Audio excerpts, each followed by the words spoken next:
Good day. Welcome to another week of a week at the plot. It's Monday afternoon, and as you can most probably see from the sun, it's a rather glorious afternoon. Very glad that I did put net tunnels over our dazzling blue kale last week, as there were a couple of pigeons mooching around the plot when I came down. I think I will be netting that Taunton Dean perennial kale, the huge one that we've got. I'll be doing that in the coming days. I don't want them to have a feast on that. We did have ice on our flat roof at home last night, and there was ice on quite a lot of other flat roofs, but no damage down here. Haven't seen anybody from the lower plots. This is our bed of perennial kale. So this is Taunton Dean cuttings from the one I've just shown you, and the two I put in last week, or the week before maybe actually, are fine, and this one I put in a few days ago looks fine as well. I can see a bit of fox activity on this bed, but that's fine. But yeah, it really is a glorious afternoon down at the plot. And sort of sadly, I'm going to be working in a shady area. Right at the back of the poly, I want to get our hotbin going again. So let's get at the back there and look at the mess that is around there. As you know, I've concentrated really on all the growing this year, more than I did a lot of preparation October, November, December, January last year, and been concentrating on the beds and the growing areas. Now it's time, as we switch this week into a new growing year for me, and also into the new month of October, it's time to think about the growing year to come and the work that I need to do this autumn and winter to prepare for that. The area at the back of the poly, a compost bin that's become rather overrun with some ivy because I haven't been tending to it. I've been tending to our other compost bins. Our dead hedge here at the back, which is dying down, that's absolutely fine. I'm just going to leave it. I'm not going to put anything else on top of it because I really want it to die back. Various bits of wood you can see in the sunlight here, and a pallet. But yeah, cutting back to do here, which I'll most probably do to sort of start off my afternoon in a minute. We've got slabs that these have fallen forward, these need bricks underneath them and repositioning. That's a winter job. But this is what I want to get going again, my hot bin. Squirrels took rather a liking to this hole, well, what was in this hole. And it was a bit of a shame because without the plug thing, without this, that slots in there, you can't ventilate the airflow very well. And hot bins really do need good airflow, controlled airflow. So I know that will slot back in there, but I'm not going to be doing that at this exact moment. I'm going to keep this in my pocket. And if we open up,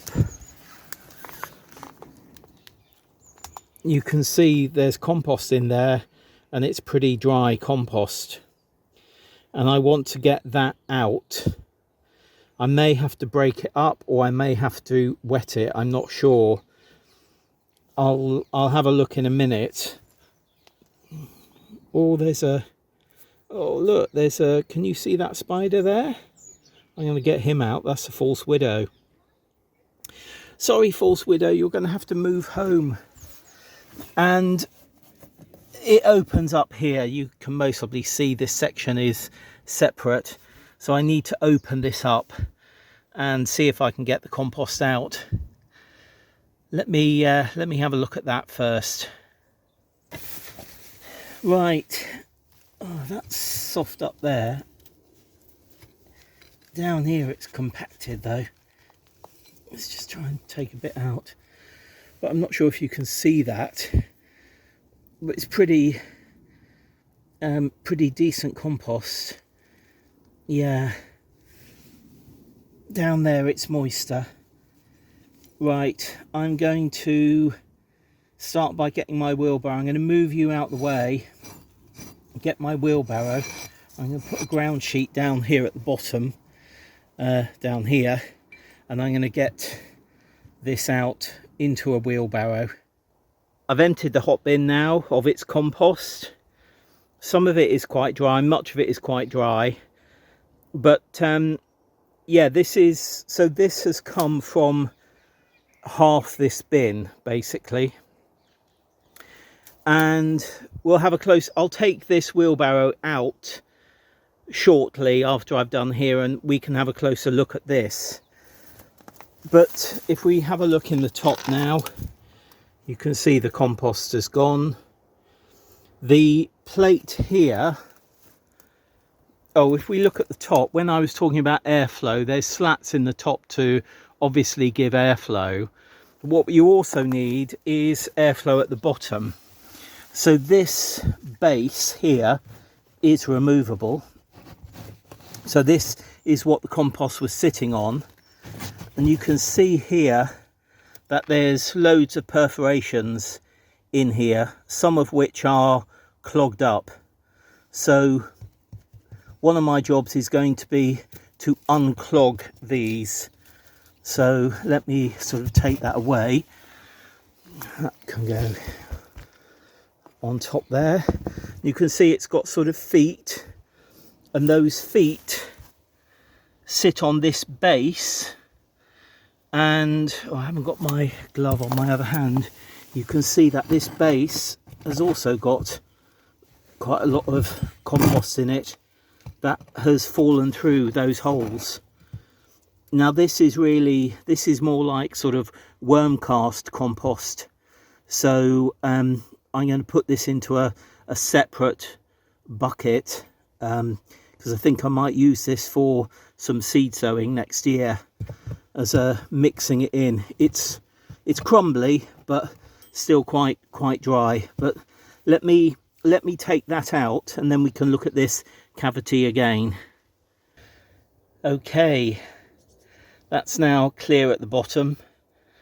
I've taken all the very fine compost out. That's fine compost because it's what fell through the holes. And if we come over here, you can see it in that bucket. And that's great. So I'm going to break that up and put it into a container for using next year. And then if we come up here, you can see I thought I was going to have to prong these, but I gave everything a really good bang, and fortunately all of the holes have unclogged, so that's really great. There's no holes there, here and here, just as there's none down the middle there or down the middle there. I assume it's something to do with better airflow. I don't know. I don't know. But what we do have on one side, do we have it on all sides? Oh no, we have it on all sides. I didn't realise that. Is this lip. It's on all sides. I'm going to put it in the way that it came out, which is this way. Sorry, I know I'm holding this and doing it at the same time. It's not perfectly ideal. Oh.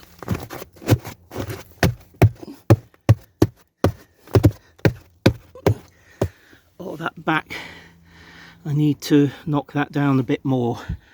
Just give me a second.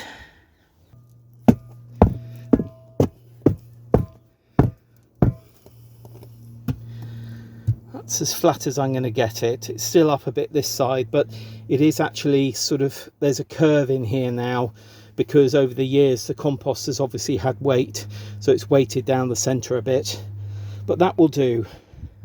I've put the front lid where you get the compost out, I put that back on. I tidied up the edges, made sure there was no compost. I think it can go in a little bit more. And now we have an empty hot bin, which, you know what, I'm really pleased about. I thought this was going to be a much more challenging job than it was getting the compost out. I mean, I do need to tidy up down here, and then this is used to this is a brace that's used to sort of brace the front on. Won't be doing that at the moment because we don't need that at the moment. A much more challenging job, you can most probably see there, we were given this wool as from a company or from a person who gets deliveries of cold food, and on the website of the cold food company, door-to-door delivery, it clearly said that this was wool. This here is not wool.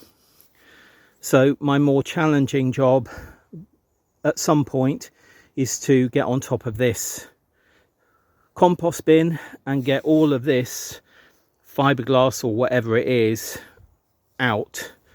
I mean, it's not fiberglass, but I don't know what it is, but it's definitely not wool. Very, very bad of the company. I did email them and they came back and said, no, it's not, it's definitely wool. And I went back to them and I said, you know what, this has been composting down for a year now and it hasn't changed a bit. It's not wool. But anyway, there we are. Right. Oh gosh, so much mess here to sort out. But you know what? The compost bin happened to turn out to be my priority today. Right, this is the compost. I can see, look at that. Bit of plastic there. Come on, Paul. Come on. Why'd you put this plastic in your hot bin? I think these bits, no, that's, oh, I know what that is. Again, this is something that I was told would break down in composting, and clearly it's not. I mean, some of the plastic like that is my fault, no doubt. But I'm going to have to go through. Gosh, that's dry. Go through all this now and take the plastic out.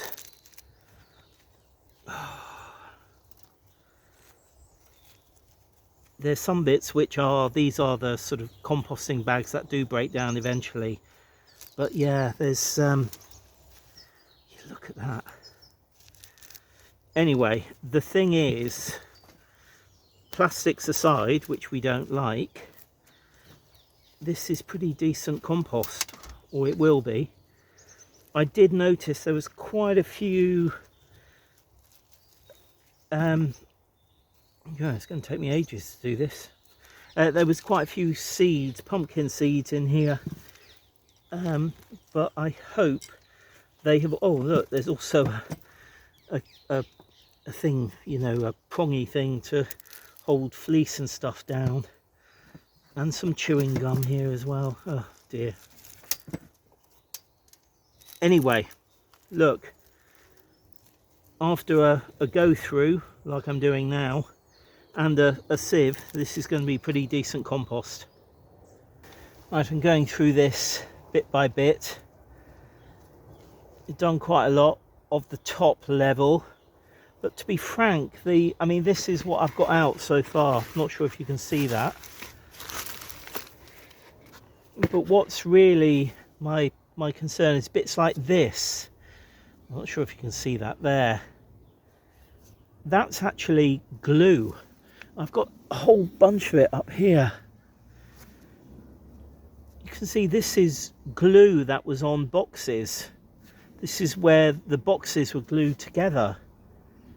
it's not, it is strips of plastic, but this is supposed to be in the UK, or I was told by a very important person in government, that all of our boxes in the UK are supposed to be plastic free. Once you take the tape off, that might not be, but clearly that's not the case. But yeah, you know, I'm getting through things. There's another bit, that's glue again here. That's glue. You can see, I don't know if you can see, can you see? Oh, it's sort of shape, sort of oval. Anyway, I've done the top layer here. I need to get down below and start sorting that out. Another bit of glue there. Interesting. Another bit there. Well, that's the hot bin emptied and ready to start again, which I'll do later in the week. When I was taking that compost out, I was genuinely surprised by the amount of sort of loose plastic that was in there. Soft, sort of fabricy plastic that was in there. And then I remembered I actually changed the brand of my our peely bin. So when I come down, I put our peely bin peelings into a plastic bag to bring down, and it's one of those that you put out usually for your council waste, your council food waste, because they decompose in heat. And because the compost bin, the hot bin, has quite a lot of heat, I thought, yeah, that will work. And for several years it did work. Never had that amount of plastic. But then I changed the brand, and I think it's that brand that is in this compost bin.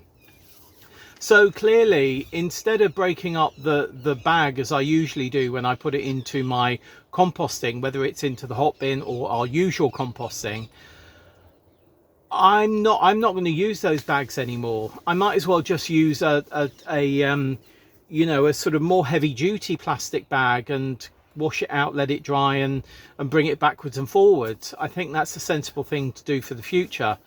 And the other thing is that cardboard. You know, there's a lot of cardboard goes into hot bins and into compost generally, and we all believe that tearing up our cardboard and making sure that there's no sellotape on it and that type of thing, or gaffer tape, you know, that's going to be really, really good. What I now know is that in some cardboard, the glue that is used is actually plastic based, not soluble and not able to decompose. So in future, I'm going to make sure that whenever I use cardboard in my compost bins or on beds, which, you know, no dig, so many people use cardboard on beds, as we have done, either over winter to stop grasses and seeds landing to germinate in the spring, or to put down, then put compost on top. I know now to make sure that any glue that is on a cardboard box is removed before I use it. I didn't know that until today. Maybe I'm being stupid, but I don't think I am. I generally know about these things, and I did ask somebody, as I say, who works for well, they actually worked for DEFRA, they don't anymore, many years ago, about cardboard boxes and using them as no dig. And the person said to me, oh no, that's absolutely fine, that glue, as long as you take the tape off and anything like that, the glue on it is all plant-based glue and will just break down. Clearly not. So yeah, so not going to get that brand. I'm going to go back to the old brand. Well, in fact, no, sorry, my peely bin, I'm just going to use a heavy duty black thing and just carry it backwards and forwards. In fact, I've got a food waste bin. I should just put it in the food waste bin, bring that down, so my kitchen bin into my food waste bin, and then bring my food waste bin down empty it, wash it out. Yeah, that's what I'm going to do. And cardboard, I'm going to take all glue off in future. There's no labels there, so you know, I'm pleased about that, because I know some Amazon boxes have gone in there as well, and I don't always take the name label off, but that has all decomposed. But actually now I've started taking all labels off cardboard boxes.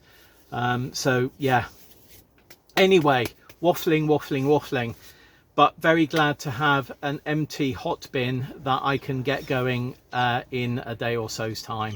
Fingers crossed. See you then. Bye.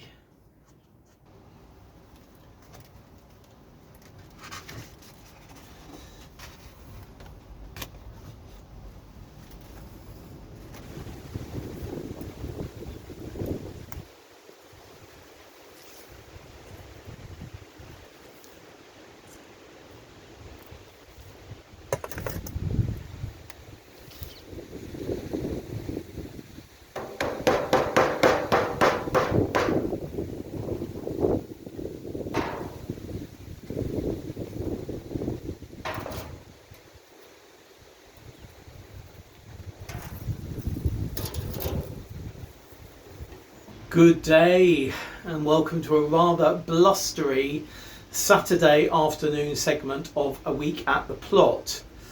I'm in the greenhouse because it is quite blustery, and if we were in the poly would be going quite a bit, so I thought this was the best place to do things. I've had a bit of a busy week. I've been down to Furusake, I've done a couple of other things, and quite busy at home, at my desk, all of that. So with rain on Thursday, and rain particularly all day yesterday, this is the first day that I've been at the plot to do something since Monday. So I'm really glad that I emptied the Hotbin composter on Monday. What I wanted to do before this week closed out was put the compost that I took out onto the, well, what will be the broad bean bed and is currently our large tomato bed. So we've still got tomatoes in there at the moment. Some of them are colouring up. I'll give them another week maybe or more, and then I think it'll be time to take them out. And those, the stalks and the tomato plants, not tomatoes obviously, we'll keep those for either green tomatoes or red tomatoes.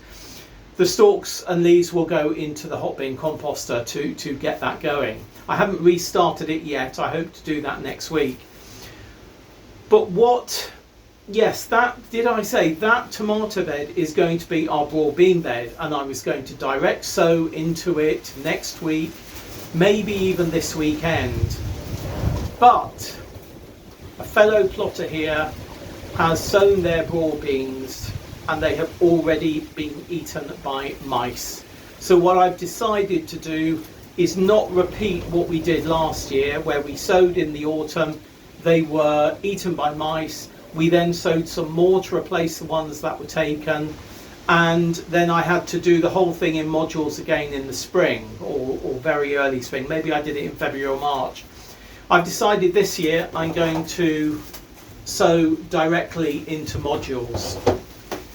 What I wanted to do, as I say, was get that compost out onto the bed. Before I did, I gave some of it a really good sieve, and I've got that here.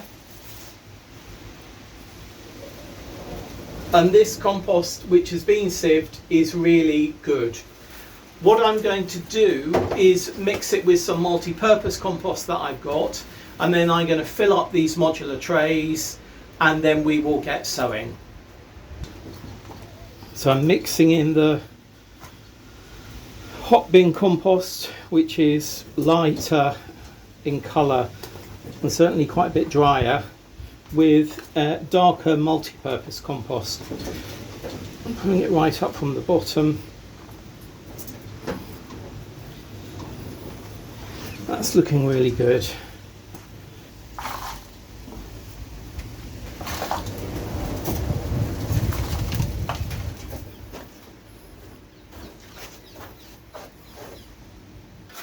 These cells are all now full, So 1 seed per module is going in.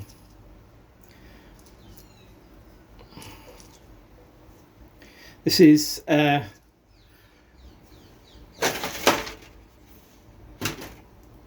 Super Aquadulche. I thought they were Aquadulche Claudia, but they're Super Aquadulche, these.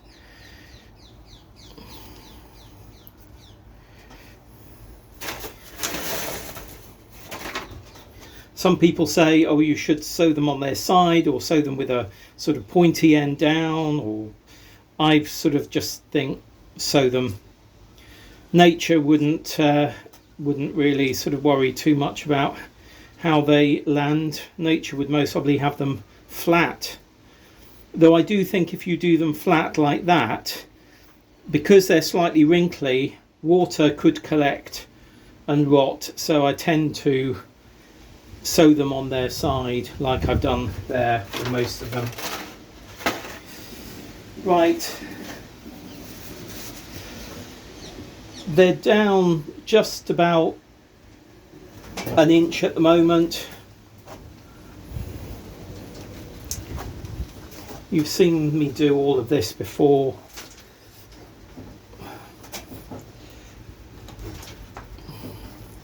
Let's get the compost in and on like that. Then just with my fingers, I'm just firming the soil, the compost rather, down a bit, because you want the seed in contact all the way through with the compost. Don't want any air pockets. I mean, there's plenty of air in here because, you know, it's compost, it's not solid. Excess compost can come off.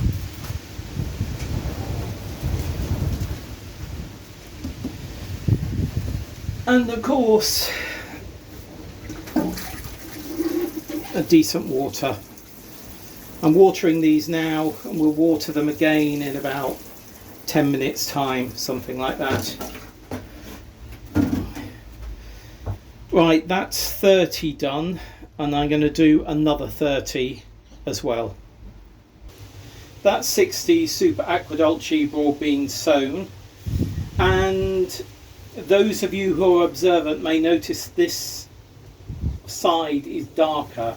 That's because when I came to do the final covering on top, I didn't have enough of what I'd made up, so I had to go and get about 3 handfuls, which is why this is the multi-purpose compost with a sort of 1/4 of an inch layer here that I've used, that I initially mixed with the compost from the Hotbin.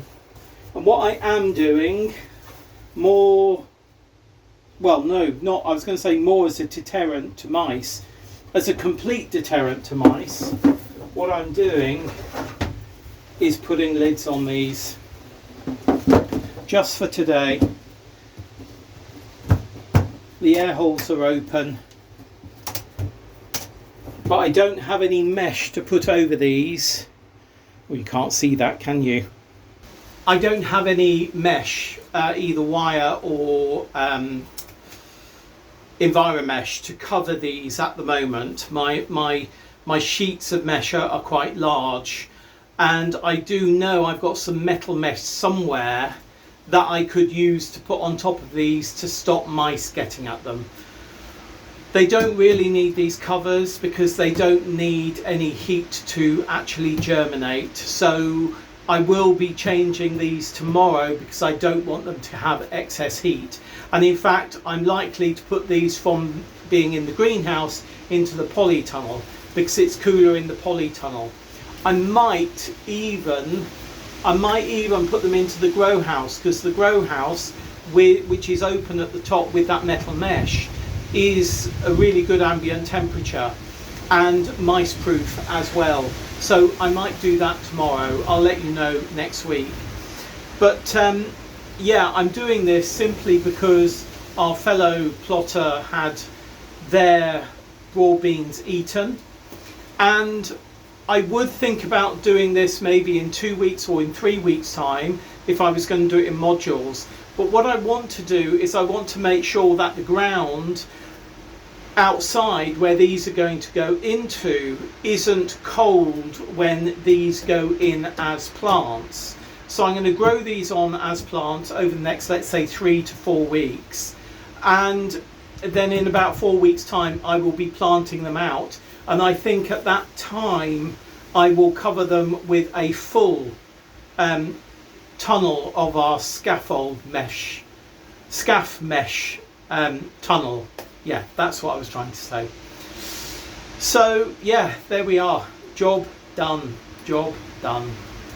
This week has all really been about the decrepit Hotbin Compost and rescuing it. I mean, you know, obviously things like that are always good to use, and despite the amount of plastics in there, which I did spend Tuesday afternoon, I spent about an hour and a half on Tuesday afternoon going through the wheelbarrow of compost from the hot bin, taking out bits of plastic.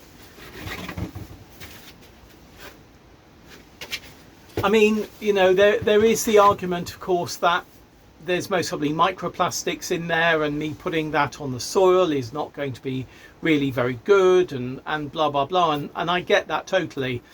The thing is, our allotment sites here have been around, they've been growing here for 150 years basically. Became allotments in 1921, but had been growing as allotted growing spaces even before then.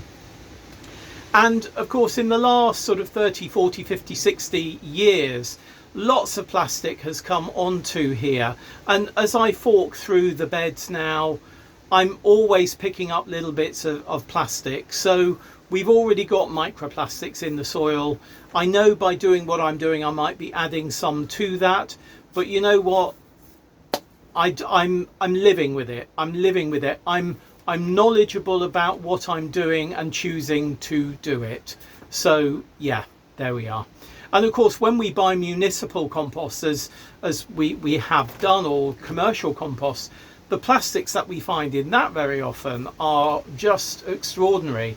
I know that the last lot I bought, I phoned up the company. I said, sorry, I'm not using this. You know, I'm not going to pay to have to sift through a whole load of compost and take plastics out of it.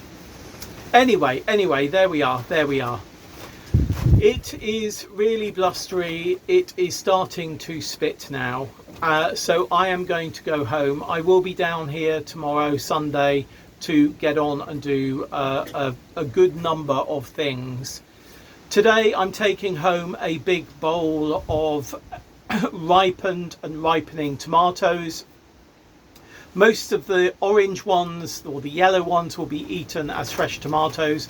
All the others that are in there are going to be processed and go into our freezer. And something else that I'm going to be doing over the weekend is picking some quince from our neighbour's tree. It's looking really, really spectacular at the moment. I've never known the quince be so good. We gave it a really, really, really good prune earlier in the year. I mean, really, really good prune. And it has risen to that prune. So that's really, really good.